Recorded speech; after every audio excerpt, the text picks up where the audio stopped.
Hello प्यारे बच्चों, today I will discuss about chapter 1 chemical reaction and equation. Chemistry का chapter है, तो ये मैं दोबारा से ये डाल रही हूँ बेटा कि आपको अच्छे से ये समझ में आ जाए। दोबारा से अपलोड कर रही हूँ, ठीक है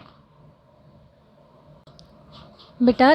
जो केमिकल रिएक्शन होती है वो क्या रिएक्शन हैज़ टेक प्लेस, या तो फिर उसमें क्या होगा, चेंज इन स्टेट होगा, चेंज इन कलर होगा, इवोल्यूशन ऑफ गैस होगा, चेंज इन टेम्परेचर होगा, तभी क्या होगी, वो केमिकल रिएक्शन होगी। केमिकल इक्वेशन हमने पढ़ा है ना पहले, physical change and chemical change. Chemical change कब होता है, केमिकल चेंज तभी होगा, उसमें क्या होगा, केमिकल रिएक्शन में चेंज इन स्टेट भी हो सकता है, चेंज इन कलर भी हो सकता है, इवोल्यूशन ऑफ गैस भी हो सकता है, और चेंज इन टेम्परेचर भी हो सकता है। तो केमिकल इक्वेशन को बेटा कैसे लिखते हैं, पहले हम वर्ड इक्वेशन देखेंगे कि वर्ड इक्वेशन कैसे लिखी जाती है, ठीक है। तो अगर हम क्या करें, मैग्नीशियम रिबन को बर्न करें किसके साथ, ऑक्सीजन के साथ, तो वो क्या होगा, कन्वर्ट हो जाता है मैग्नीशियम ऑक्साइड में, ठीक है। तो वर्ड इक्वेशन अगर हम लिखना चाहेंगे तो कैसे लिखेंगे, मैग्नीशियम प्लस ऑक्सीजन और प्रोडक्ट आपका क्या बना, मैग्नीशियम ऑक्साइड, ठीक है। तो रिएक्टेंट्स जो होते हैं वो हमेशा लेफ़्ट साइड में लिखते हैं, ठीक है। रिएक्टेंट मतलब जो रिएक्शन करते हैं और क्या न्यू सब्सटेंस फॉर्म करते हैं, जो न्यू सब्सटेंस फॉर्म होता है वो कहलाता है प्रोडक्ट, ठीक है। तो लेफ़्ट साइड में हम रिएक्टेंट लिखेंगे और राइट साइड में हम प्रोडक्ट लिखते हैं, ठीक है। अब अगर वर्ड इक्वेशन को हम क्या केमिकल इक्वेशन में लिखेंगे तो कैसे लिखेंगे, मैग्नीशियम का जो सिंबल होता है वो Mg है ना, ऑक्सीजन का सिंबल होता है O2, तो मैग्नीशियम प्लस ऑक्सीजन और क्या बन गया, मैग्नीशियम ऑक्साइड। अभी बेटा ये जो रिएक्शन है वो बैलेंस नहीं हुई है ना। हम देखो यहाँ ऑक्सीजन के कितने एटम है, 2 एटम है कि नहीं। अब और यहाँ क्या है, मैग्नीशियम के 1 एटम है, तो हमने क्या कर दिया, इसके आगे 2 लगा लिया, ठीक है। अब ऑक्सीजन के तो एटम क्या हो गए, बैलेंस हो गए, यहाँ भी 2 है, यहाँ भी 2 है, बट आपका यहाँ पर मैग्नीशियम के कितने एटम है, 2 एटम है। तो इसको बैलेंस करने के लिए हम इसके आगे भी क्या लगाना पड़ेगा, 2 लगाना पड़ेगा, ठीक है। तो इस तरह से ये जो इक्वेशन होती है वो क्या करते हैं, बैलेंस, हमेशा क्या करना पड़ता है, बैलेंस इक्वेशन ही लिखनी पड़ेगी, क्योंकि क्या law of conservation of mass हमने 9th क्लास में पढ़ा था, चैप्टर है ना केमिस्ट्री का। तो इस वजह से हमें क्या करना पड़ता है कि बैलेंस करनी पड़ती है इक्वेशन, ठीक है। तो बैलेंस केमिकल इक्वेशन कैसे करेंगे, अब देखो हमने ले लिया जिंक प्लस सल्फ्यूरिक एसिड, ये क्या है, रिएक्टेंट है। प्रोडक्ट में क्या बन रहा है, आपका न्यू सब्सटेंस फॉर्म हो रहा है, तो जिंक सल्फेट एंड हाइड्रोजन, ये 7th क्लास में भी हमने पढ़ी है ये वाली इस तरह की रिएक्शंस, है ना। तो जिंक का सिंबल होता है Zn, सल्फ्यूरिक एसिड का H2SO4 है ना। फॉर्मूला सल्फ्यूरिक एसिड का क्या होता है, H2SO4। जब ये दोनों कंबाइन हो रहे हैं, ये दोनों क्या कर रहे हैं, रिएक्शन कर रहे हैं, तो क्या बन रहा है, जिंक सल्फेट। तो जिंक सल्फेट का फॉर्मूला होता है ZnSO4, ठीक है। और कौन सी गैस, हाइड्रोजन गैस इवॉल्व हो रही है, ठीक है। तो सबसे पहले इसको बैलेंस करने के लिए हमें क्या देखना पड़ेगा, यहाँ पर हम एलिमेंट लिख लेते हैं। तो हमारे पास रिएक्शन के एलिमेंट कौन कौन से हैं, जिंक है, ठीक है, हाइड्रोजन है, सल्फ़र है और ऑक्सीजन है। ये छोटा सा मैंने यहाँ पर लिखा है ऑक्सीजन, ठीक है। तो हम यहाँ पर number of atoms in reactants, तो क्या रिएक्टेंट्स मतलब लेफ़्ट साइड में हमारे कितने नंबर ऑफ़ एटम्स हैं, ठीक है। इस तरह से हम नंबर ऑफ़ प्रोडक्ट्स में भी लिख देंगे, number of atoms in products right side वाले लिख लेंगे, तो हमें पता चल जाएगा कि हम इसको कैसे बैलेंस करें। अब देखो जिंक का यहाँ इधर क्या, रिएक्टेंट में 1 एटम है, 1 एटम दिख रहा है। हाइड्रोजन के कितने एटम आपको दिख रहे हैं, 2 एटम है। सल्फ़र का कितना एटम है, 1 एटम है। ऑक्सीजन के कितने हैं, 4 है ना।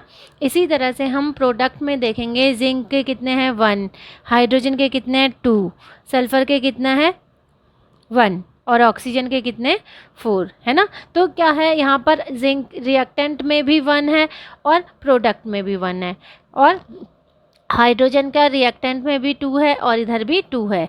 सल्फ़र का देखेंगे तो रिएक्टेंट में 1 है और प्रोडक्ट में भी 1 है। तो और ऑक्सीजन का देखें तो रिएक्टेंट में 4 है और प्रोडक्ट में भी 4 है, मतलब कि दोनों क्या हैं, रिएक्टेंट्स और प्रोडक्ट्स में दोनों में एलिमेंट, नंबर ऑफ़ एलिमेंट्स क्या है, नंबर ऑफ़ एटम्स क्या है, सेम है ना, सेम है। तो इसका मतलब ये रिएक्शन आपकी क्या है, बैलेंस्ड है, okay. Types of chemical reaction, अब हम केमिकल रिएक्शन के बारे में पढ़ेंगे, वो कितने टाइप्स की होती हैं, ठीक है। Chemical reaction involve the breaking and making of bonds between atoms to produce new substance, है ना। तो न्यू सब्सटेंस किस तरह से बन रहा है, ब्रेकिंग होके बन रहा है या फिर कंबाइन होके बन रहा है या किस तरह से बन रहा है। तो कॉम्बिनेशन रिएक्शन जो होती है, फिर exothermic reaction, endothermic reaction, decomposition reaction, displacement reaction, double displacement reaction, oxidation and reduction reaction, ये क्या है, टाइप्स ऑफ केमिकल रिएक्शंस हैं। ठीक है, तो सबसे पहले हम पढ़ेंगे कॉम्बिनेशन रिएक्शन।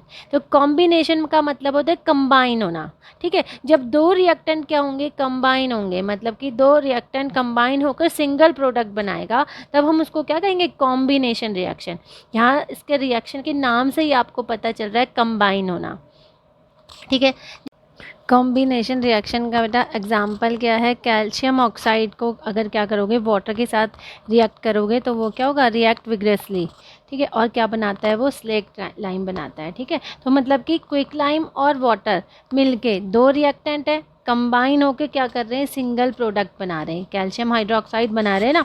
तो क्या है, कैल्शियम ऑक्साइड प्लस वाटर, और क्या बना रहे हैं, single product slack lime calcium hydroxide, जिसका फॉर्मूला क्या होता है, CaOH2। तो आपको ये फॉर्मूले सभी लर्न करने पड़ेंगे, तभी आप रिएक्शन सही से लिख सकते हो। ओके, इसी तरह से और भी एग्जांपल्स हैं, जैसे बर्निंग ऑफ कोल है, कार्बन और ऑक्सीजन मिलके, दो रिएक्टेंट है, मिलके क्या कर रहे हैं, सिंगल प्रोडक्ट बना रहे हैं, कार्बन डाइऑक्साइड। इसी तरह से फॉर्मेशन ऑफ वाटर, वाटर क्या, हाइड्रोजन और ऑक्सीजन गैस मिलकर, दो रिएक्टेंट है और क्या, सिंगल प्रोडक्ट बना रहे हैं, वाटर, है ना। व्हेन टू और मोर सब्सटेंसेज, एलिमेंट्स और compounds combine to form a single product, the reactions are called combination reactions. Is that clear. Next है एक्सोथर्मिक रिएक्शंस। एक्सोथर्मिक रिएक्शन का मतलब क्या है, एक्सो मतलब थर्मल मतलब टेम्परेचर, है ना, मतलब कि हीट। एक्सो मतलब बाहर आना, मतलब कि जब हीट रिलीज़ होगी, किसी भी रिएक्शन में जब हीट रिलीज़ होगी तो हम उसको क्या कहेंगे, एक्सोथर्मिक रिएक्शन कहेंगे। ठीक है, reactions in which heat is released along with the formation of products are called exothermic reactions. ठीक है ना, मतलब समझ में आ गया। इसके एग्जांपल है बर्निंग ऑफ नेचुरल गैस, मतलब कि जो क्या है, नेचुरल गैस कौन सी होती है, मीथेन, CH4 जिसका फॉर्मूला होता है। अगर आप उसको बर्न करोगे, बर्न किसके साथ करोगे, हमेशा जब बर्न करते हैं किसी चीज़ को तो वो ऑक्सीजन के प्रेजेंस में ही क्या होगा, बर्न होगा, है ना। तो मीथेन प्लस ऑक्सीजन O2, तो क्या बन रहा है, कार्बन डाइऑक्साइड प्लस वाटर, और क्या होगा, हीट रिलीज़ होगी इसमें। ठीक है, इसी तरह से रेस्पिरेशन प्रोसेस में भी क्या होगा, जो हीट होती है वो क्या, एनर्जी की फॉर्म में रिलीज़ हो रही है। ठीक है, तो रेस्पिरेशन प्रोसेस में क्या हो रहा है, ग्लूकोज का फार्मूला होता है C6H12O6। ठीक है, 6O2, और क्या बनेगा, कार्बन डाइऑक्साइड रिलीज़ हो रही है, और क्या, वाटर प्लस हीट एनर्जी, है ना, एनर्जी की फॉर्म में ही क्या हो रही है, हीट रिलीज़ हो रही है। ठीक है, तो ये सब क्या हैं, एक्सोथर्मिक रिएक्शन के एग्जांपल्स हैं। ओके, नेक्स्ट है एंडोथर्मिक रिएक्शन। एंडो मतलब अंदर, और थर्मल मतलब जब क्या करेगा, जब रिएक्शन वो क्या होगा, उसको एंडोथर्मिक रिएक्शन में क्या होगा, हीट क्या होगी, मतलब कि हीट क्या होगी, एब्जॉर्ब होगी, है ना। एंडो मतलब अंदर, एब्जॉर्ब हो जाएगी क्या, टेम्परेचर। तो इसका क्या है एग्जाम्पल, क्या, AgBr। ठीक है, सिल्वर ब्रोमाइड, और क्या, सनलाइट में रखोगे तो वो क्या होगा, दो में टूट जाएगा, सिल्वर और ब्रोमीन में टूट जाएगा। ठीक है, जो ये रिएक्शंस होती है वो ब्लैक एंड वाइट फोटोग्राफी में यूज़ होती है। ठीक है, the decomposition reactions require energy इधर in the form of heat, light और इलेक्ट्रिसिटी। ठीक है, मतलब किसी भी फॉर्म में हो सकता है, for breaking down the reactants को ब्रेक डाउन करने के लिए किसी भी फॉर्म में उनको ये एनर्जी चाहिए, वो हीट एनर्जी भी हो सकती है, लाइट एनर्जी भी हो सकती है, और इलेक्ट्रिसिटी भी हो सकती है। ठीक है, तो reactions in which energy is absorbed are known as endothermic reactions. Okay, next है डीकम्पोजिशन रिएक्शन। डीकम्पोजिशन रिएक्शन का मतलब ही समझ में आ रहा है, डिकम्पोज होना, टूट जाना, है ना। तो क्या, जब सिंगल जो रिएक्टेंट है वो दो या तीन क्या है प्रोडक्ट में टूट जाएगा, है ना, तब ब्रेक डाउन हो जाएगा, तो उसको क्या कहते हैं, डिकम्पोजिशन रिएक्शन। जैसे कि ferrous sulphate, FeSO4, ferrous sulphate का फॉर्मूला होता है FeSO4। ठीक है, इसको क्या करोगे, हीट करोगे तो क्या होगा, फेरस ऑक्साइड Fe2O3, और सल्फ़र डाइऑक्साइड सल्फ़र ट्राइऑक्साइड में क्या हो जाएगा, डिकम्पोज हो जाएगा। एक ही रिएक्टेंट है, प्रोडक्ट कितने हैं, 3 है ना, तो इसका मतलब ये क्या है, डिकम्पोजिशन रिएक्शन। ठीक है, a single reactant breaks down to give simpler products, this is a decomposition reaction. Okay,